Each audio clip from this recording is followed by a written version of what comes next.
faut bien se dire que un système tel que celui-ci, consistant à aller collecter des fonds pour les mettre au service d'une cause d'intérêt général, eh bien, la voie a été ouverte par d'autres pays, comme par exemple l'Allemagne, le Royaume-Uni ou l'Espagne. Et en France, ça n'existait pas jusqu'alors.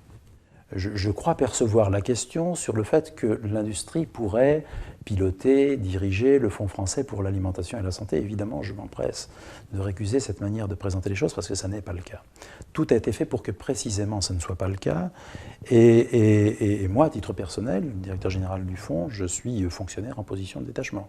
Et puis, la présidente, le professeur Martine Laville, professeur des universités et praticien hospitalier à l'hôpital au CHU de Lyon-Sud, ne relève pas du secteur concurrentiel. Elle est pourtant la présidente du conseil d'administration. Au conseil d'administration, les acteurs économiques ne sont pas majoritaires. Et puis, il y a un conseil scientifique. Ce conseil scientifique est composé, enfin, les gens qui y ont voix délibérative sont exclusivement des gens qui représentent des institutions réputées pour leur indépendance, l'INSERM, l'INRA, le CNRS, le CIRAD. Le fonds est ouvert à tous, en effet. Il est ouvert à toutes les entreprises qui trouveront intérêt à explorer cette relation alimentation-santé.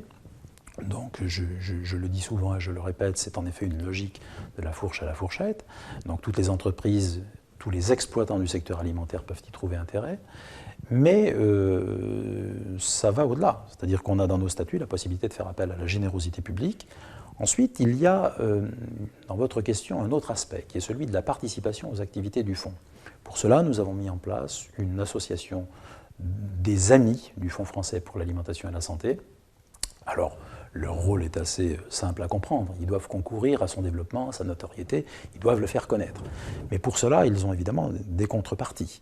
Ces contreparties, c'est la possibilité d'être associés au groupe de travail, aux réflexions collectives que nous conduirons, et aussi de recevoir une information privilégiée. Il y a plusieurs avantages à donner au Fonds. Le premier, me semble-t-il, c'est quand même de participer à une grande cause d'intérêt général, quand même. Je citais quelques préoccupations de santé publique, ça n'est pas anecdotique. C'est-à-dire qu'aujourd'hui, il y a vraiment lieu de faire des efforts, financiers notamment, pour réduire ou ralentir la progression de l'obésité, par exemple. Donc c'est vraiment une action d'intérêt général qui ne peut qu'être renvoyée à ceux qui nous font des dons. C'est totalement louable de s'attaquer à ces grandes causes qui sont parfois des causes nationales ou internationales.